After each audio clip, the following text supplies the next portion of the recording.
यहाँ पे आरबीआई जो है बैंक को कुछ इस तरह क्लासीफाई करती है। कमर्शियल बैंक्स में हमारे पास दो तरह की आती है, शेड्यूल्ड और non scheduled banks. Scheduled banks वो होती है जो आरबीआई एक्ट 1934 में रजिस्टर्ड होती है, जैसे कि पब्लिक सेक्टर बैंक्स होती है, private sector banks, regional rural banks, small finance banks और पेमेंट बैंक्स। तो हम अपना सबसे पहले कोऑपरेटिव बैंक से स्टार्ट करते हैं। तो कोऑपरेटिव बैंक्स क्या होती है? फॉर एग्जांपल 10% वॉलेंटरी 10% वॉलेंटरी मिलके आते हैं, उनकी एज अबव 18 रहती है और एक बैंक को इस्टेब्लिश करते हैं। ठीक है। तो 1966 में बैंकिंग रेगुलेशन एक्ट के 1949 के अंडर में इसे बनाया गया था। इसको पेड अप कैपिटल के थ्रू बनाया गया था। मतलब क्या पेड अप कैपिटल? मतलब अगर कोई कंपनी अपने मार्केट में शेयर बेचती है और जो उससे पैसे आते हैं उसको हम बोलते हैं पेड अप कैपिटल। अब चूंकि कोऑपरेटिव बैंक्स क्या है, दो रेगुलेशन से रूल कर रही थी, मतलब ड्यूल रेगुलेशन था। ड्यूल रेगुलेशन यहाँ पे रजिस्ट्रार, स्टेट कोऑपरेटिव रजिस्ट्रार भी यहाँ पे रूल कर रहे थे, मॉनिटर कर रहे थे। और आरबीआई चूँकि ये बैंक के अंडर आता है, कोऑपरेटिव बैंक एक बैंक है, तो आरबीआई के अंडर एक्ट के अंदर भी आता है। करेक्ट। तो जिसकी वजह से प्रॉब्लम क्रिएट हो रही थी फॉर और एंड दिक्कत यहाँ पे बोर्ड ऑफ मैनेजमेंट में ये थी कि यहाँ पे ये पॉलिटिकली इलेक्टेड मेंबर्स हैं, ना कि कोई एक्सपर्ट्स थे जो बैंक सेक्टर में काफ़ी अच्छा नॉलेज हो। ठीक है। तो बाद में इसको रजिस्ट्रार को अभी भी यहाँ पे मॉनिटर करते हैं, लेकिन अब पावर किसको दे दी गई है? सारी आरबीआई को। तो आरबीआई यहाँ पे जो चेयरमैन है, एमडी है, सीईओ है, सबको अपॉइंट कर सकती है, उनको रिमूव भी कर सकती है। ठीक है। साथ ही में आरबीआई ये मैंडेट करती है कि उनको बोर्ड ऑफ मैनेजमेंट में मिनिमम 5 मेंबर कंपलसरी हैं और मैक्सिमम आप 12 तक जा सकते हो। ठीक है।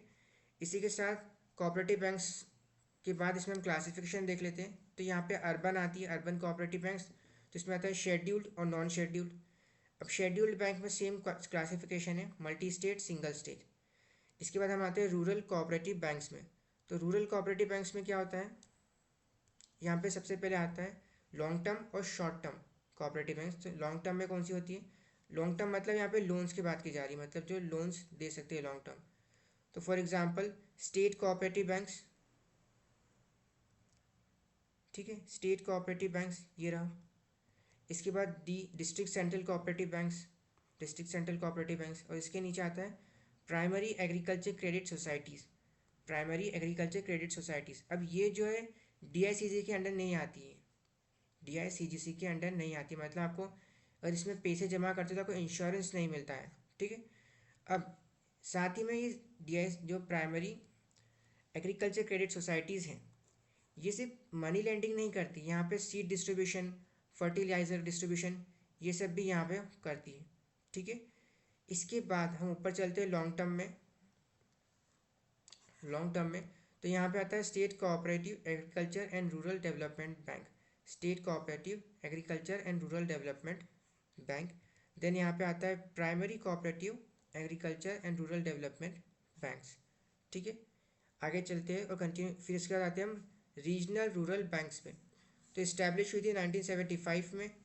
ठीक है। ये भी आरबीआई के अंडर में ही आती है। स्पॉन्सर बाय कमर्शियल बैंक्स, मतलब यहाँ पे होता क्या है कि किसानों को यहाँ पे बैंकिंग सिस्टम, बैंकिंग फैसिलिटी जो है अवेलेबल नहीं होती है, तो गवर्नमेंट चाहती है कि वहाँ पे भी बैंक खुले।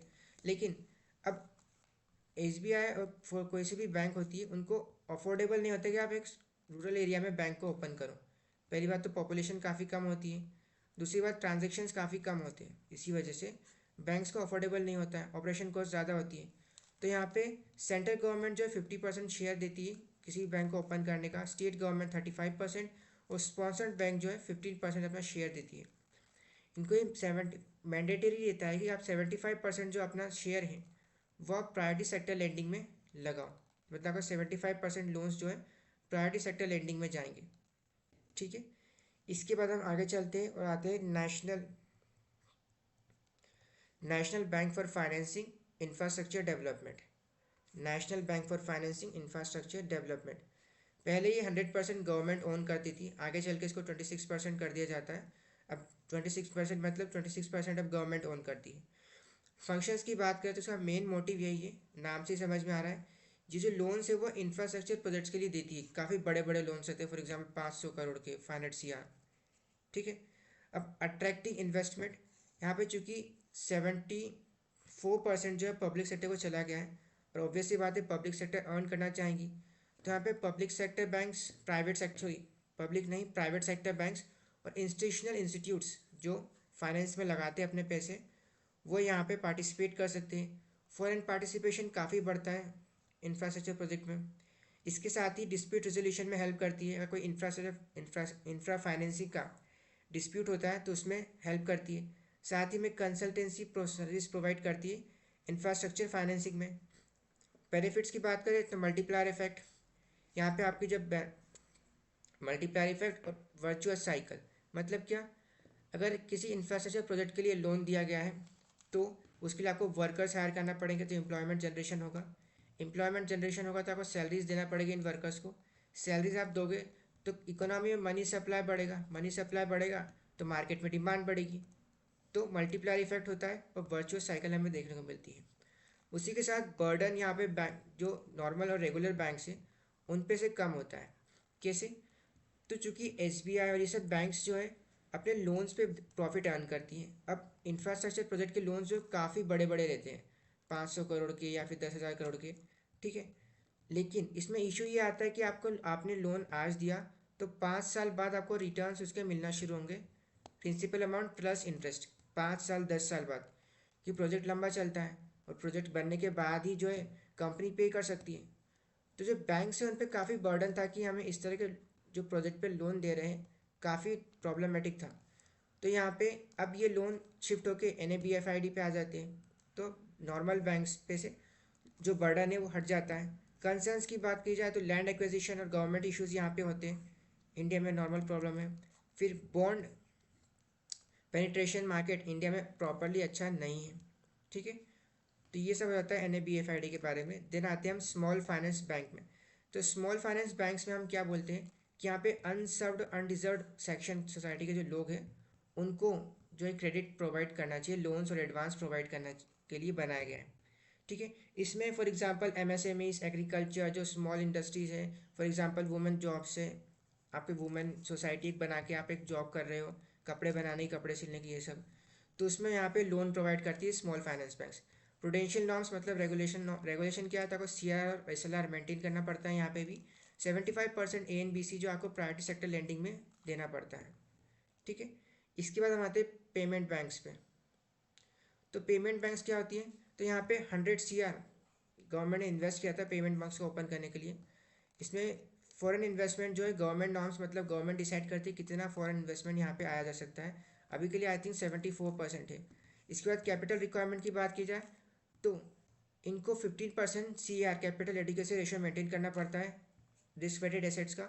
यहाँ पे इसमें से Tier 1 कैपिटल जो है 7.5% होती है RWA की, और Tier 2 कैपिटल Tier 1 कैपिटल से ज़्यादा नहीं होना चाहिए, ठीक है।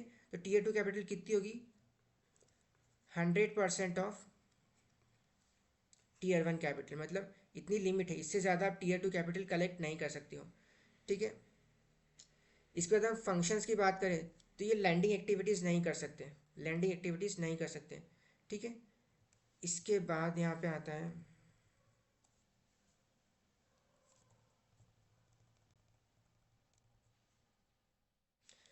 इसके बाद आ सकता है कैपिटल डिपॉजिट्स, कलेक्ट डिपॉजिट। तो आप सिर्फ 2 लाख तक के डिपॉजिट कलेक्ट कर सकते हो। यहाँ पे आपको CRR मेंटेन करना पड़ता है, कैश रेशो, और 75% जो आप यहाँ पे गवर्नमेंट सिक्योरिटी इन्वेस्ट करते हो, 75% डिमांड डिपॉजिट बैलेंस का आप गवर्नमेंट सिक्योरिटीज और ट्रेजरी बिल्स में इन्वेस्ट करते हो,